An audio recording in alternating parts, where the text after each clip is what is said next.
Welcome to Spectacular Chicago. I'm Jim Balser. I'll be your host.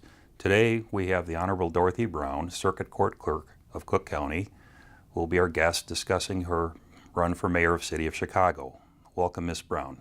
I am, Jim, and thank you for having me. And it's important that people vote for me for Mayor of the City of Chicago on February 26th. It's important for our children and our children's children. Well, change is good. Thank you. Okay, I have some questions relating to your run for mayor, and I think I'm going to start with the CPS, Chicago Public Schools. There's been a lot of issues, ongoing issues there, and the CPS has been racked with numerous scandals this year, sexual assault by teachers, counselors, and other students preying on other students, especially those with mental disabilities. There's been a breach of privacy as it relates to students and their families' information, and a lack of accountability and perhaps transparency on the administration and the mayor of the city of Chicago. What would you do as administration to address this and other outstanding issues, and then moving the system forward so it is providing the quality of education for all students of the city of Chicago? Well, Jim, the Chicago Public Schools needs an entire overhaul. Specifically to the sexual assault, I was very concerned and continue to be concerned about the sexual assault issue. Our children need to have a way to be able to properly report that, and they need to be able to report it independently. Their parents need to be able to report it independently, directly to an individual that does not report up to the CEO of the Chicago Public Schools. And then we need to train our students as to what is actually sexual assault, that when a coach or an adult approach them, that is wrong, even if you think that you're in love, because some of these students, I think that they're in love, and to not fear. Then we have to have proper accountability and reporting, and then make sure that the police department is actually contacted in the case where the law is actually broken.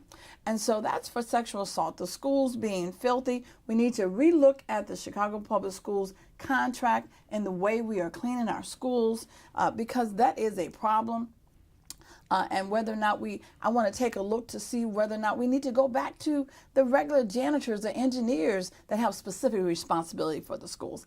I think that we need to take a look at district superintendents. There used to be a lot of district superintendents who had specific responsibility for looking at the various schools. And I think that that's one of the weaknesses that we have and the reason why so much happens at the Chicago Public Schools. But overall, Jim, I am concerned about the curriculum. We are miseducating, if I can use that word, our children. Parents should not have to fight for a few magnet school slots. The entire Chicago public school system should be at a magnet school level. And so that's what I want to work towards, so that our children can not only compete locally, and I don't feel that we're training them to compete locally, but they can compete globally.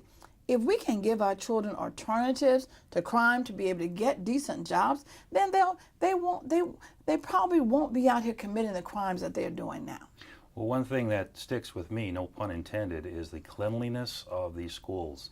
Some of them that I have personally visited, you have to wipe your feet when you leave. Oh, my goodness. And it wasn't always that way, and something changed in the way it was administered. And in line with your thinking, that certainly would be a good first step. Thank you. Okay.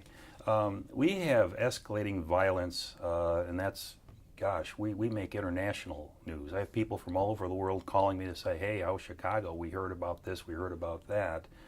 And while the Chicago Police Department has increased patrols in the high-risk areas, and there are plans, work for a new training facility, we see internationally we're laughing stock. We don't seem to get it under control, and we have the protesters in the streets shutting down expressways and highways, and to a level I've never seen in my lifetime living here. As an aside on that point, I would, when you're finished, maybe enlighten me, I would think that perhaps the protests best occur in the neighborhoods where they have the problem versus the expressways, but if you would. Well, Jim, we're talking about twin issues here: criminal misconduct and police misconduct in a lot of cases, which a lot of times, some of the protests are a result of police misconduct. So we have to address both of those. From a criminal misconduct standpoint, I think that the root of all of that is the fact that we have miseducated our children, number one, and number two, we have failed to invest in our communities, and as a result, the tax base is low, people move out, and then we don't have jobs there. So people don't have alternatives. I was on the west side recently, and then I was on the south side. I've been on the west side and south side with my listening tours. I was on the northwest side. To see these young people just simply hanging out on the streets, not having anything else to do, it's just a travesty. So we have to do a better job of giving our young people an alternative to crime. We have to address their education, the educational system, and then those that are already past school age, we need to look at job training and that sort of thing, vocational training and that sort of thing. Job training institutions that will help them. Maybe even use the city colleges for that sort of thing. And then from a police misconduct standpoint and the training facility, I think, the United States Justice Department said it best. They gave us a roadmap, and I would not wait for the consent decree. I would work with the Chicago Police Department, including the Fraternal Order of Police, because we have to get rid of this us against them mentality. We're all in this together. We have to all work together to reduce the crime, to reduce police misconduct, so that we can root out anyone that has an issue, because all police officers don't have the problem. They're just some police officers, and so they need proper training, they need proper supervision. I want to overhaul the Chicago Police Department. I want to have a panel of experts to help me put the police department in a 21st century policing area. Make sure that we have a 21st century police department where we know that we have the right number of police officers for a city of this magnitude, that we have the proper proportion of supervisors for those police officers, that we have the proper size of our detective unit. All of the entire area, the entire police department, we need to take a look at. And so those are the kind of things I want to do. My thought is criminal and social justice reform, so that there is fairness in the way we mete out justice. Okay. I would just chime in on one point. Uneducated children begat uneducated politicians. Maybe, we do have that in our city a little bit. There are some that are very good, and there's some that my sense is that they're there for some other purpose. And I'm going to tell you something, Jim. It's not just uneducated or miseducated elected officials. It's the workforce in the city of Chicago in general that this can occur for if we don't have a good educational system here. It all starts with education. Yes. Next question. The mayor said that Chicago is not a tale of two cities. And I kind of disagree with it, but do you agree with this assessment? And if not, where are the disparities you see, and what steps would you take to level the investment and opportunity in Chicago neighborhoods? And before you answer, in line with that comment that Chicago is not a tale of two cities, I've noticed that as the industrial infrastructure is being displaced for development, that infrastructure, contrary to that statement that Mr. Emanuel made, is actually going into the black and brown communities. There was an asphalt plant put in McKinley Park. General Iron is being moved down there. So perhaps you could answer. Well, the mayor said that Chicago is not a tale of two cities, but it is a tale of two investment strategies. I thought that was just simply a play on words. What does that really, really mean? It still means that there's disparity, and that disparity needs to be fixed. And I believe that there needs to be a fair and equitable way of handling economic development in our city. Every neighborhood needs to be world class. We say we're a world class city. Well, how can if my block is not world class, my community, my neighborhood and my community is not world class, then this is not a world class city. So I say that I want to have an economic development plan for every sector of the city. I would have a deputy and a team responsible for creating, along with input from the community, an economic development plan and we would deal with community wealth building. We would deal with how do we make sure that the schools, the businesses, the parks, the libraries, the not-for-profits, the religious institutions, how do we work together to make sure that they're all strong, that we have an anchor within that community and will attract people back to that community, so that if that community is strong, people are coming back, then the tax base gets bigger, and then now we have a wealthy, I'm talking about community health and wealth building for all of our communities. And then, no, you're absolutely right. We should not be moving things into the Black and brown communities that are going to affect their health. We have environmental concerns, and we need to make sure that as we're looking at now, there are certain companies that will bring jobs to the community, which is wonderful, but we need to make sure that any environmental concerns are addressed. And it's fair to infer that Mayor Emanuel would know that these industries are moving into those communities. I mean, how could he not know? Oh, absolutely. He absolutely should know, and I would know, because the mayor's office should have a say. The Business and Economic Development Department of the mayor's office should actually know exactly what's happening in every community, as I would have these deputies and the team in charge of those particular, the economic development plan for those communities.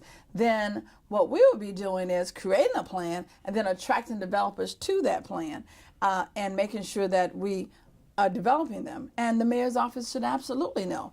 I would know. All right. Transportation is what made this city great. And on a public transportation level, we have the Chicago Transit Authority. Various reports have discussed that the buses are losing traffic to the Lyft and Uber, and we now have more traffic because we have more Lyft and Uber cars on our streets. And a few people have commented, they're not, all things being equal, the buses aren't as comfortable as a car, and the trains are often victim of deferred maintenance, and things don't seem to run. But the big thing I'm hearing, nobody likes those aisle-facing seats. When they did it, 95% of the public said no. In the cars, you have guys that are traveling through the cars, begging and doing other things maybe they shouldn't be doing. And I joke, they're just going to the next cart because that's where the big screen TV and the full liquor bar is. But how do you feel about? I'm old enough to remember when the CTA had conductors on the cars, and you didn't have the problems. How would you feel about conductors on the cars?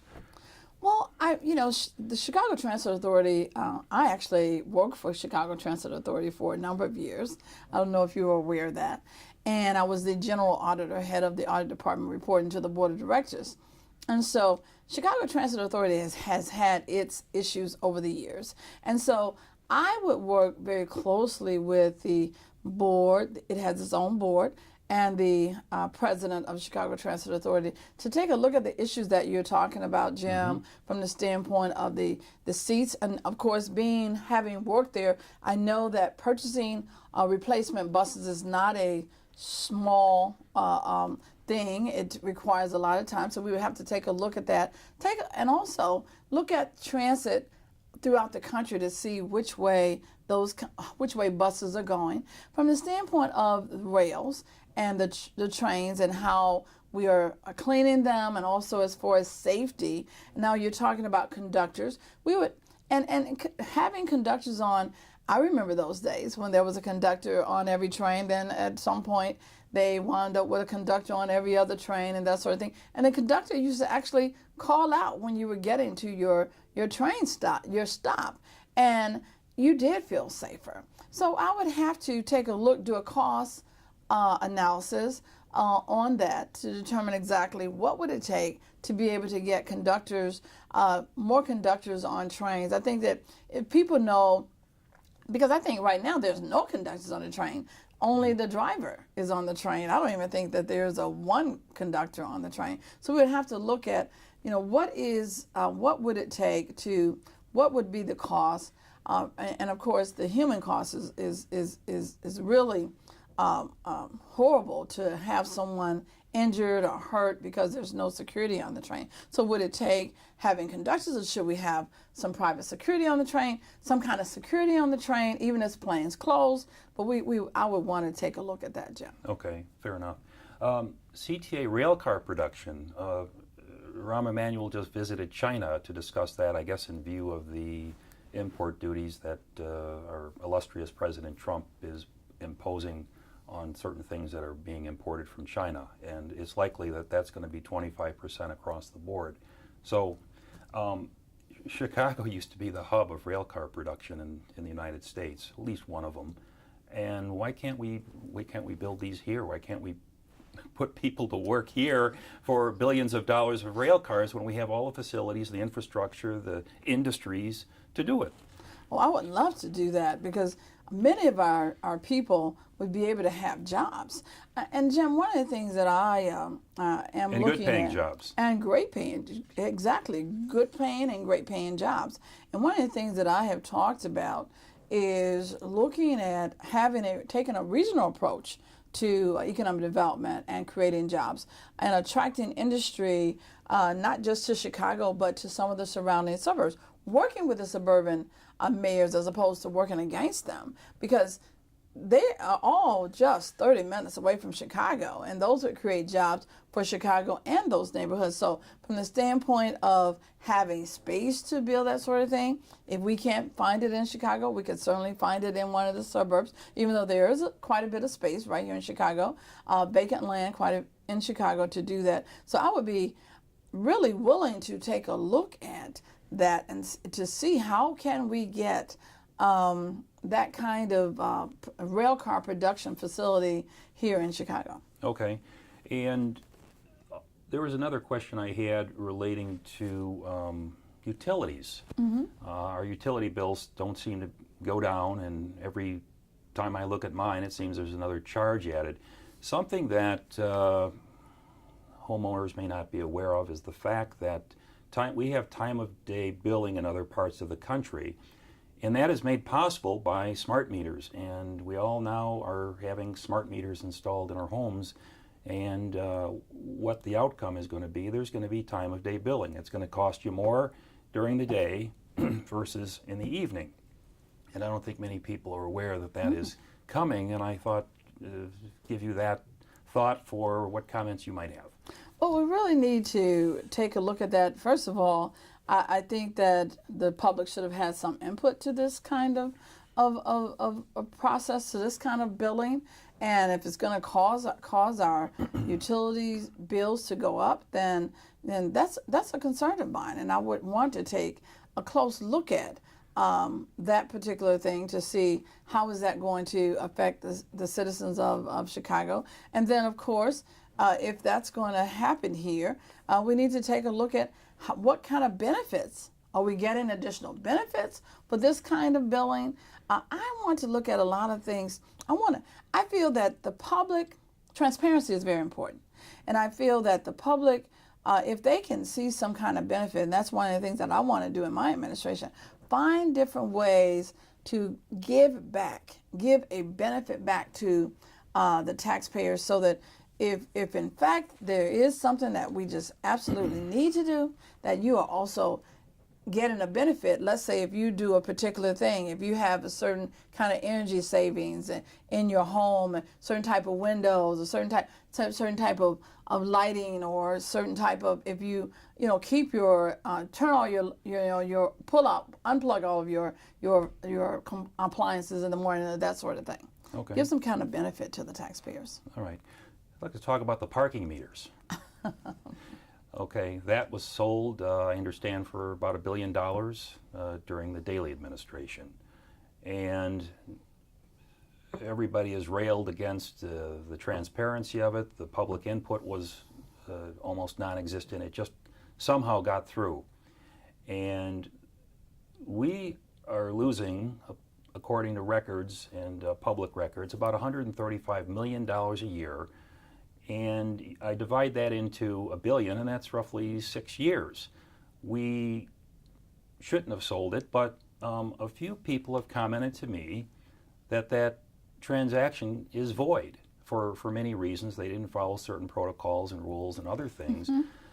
It seems to me that that's our budget problem right there. If we can redact that agreement, I know Mayor Mayoral has not made that effort. In fact, he's worked to placate these meter people rather than saying, hey, this was an invalid, illegal transfer of city assets without public input, without consensus, without a vote. Comments? And without a referendum of any type. No referendum, yeah. Absolutely. And so I would want to take a close look at that contract to see whether or not it's something that we can reverse, because that kind of money, and if that's all that they pay for it and they get paid back within that short period of time, then obviously it's a bad deal. It was a bad deal then, and it continues to be a bad deal. And so we want to take a close look at it to see if it's something that we can do to reverse that contract. Because to me, even the costs on an annual basis that we would have to incur and keep in maintaining the system, the technology, because it's a lot of technology involved now. You don't have a lot of meters out there. It's really, they have the zones, and you pay. You can use your app to actually pay for it. So we would look at I would do a cost benefit analysis and then look closely at that contract to see whether or not it could be reversed. Okay.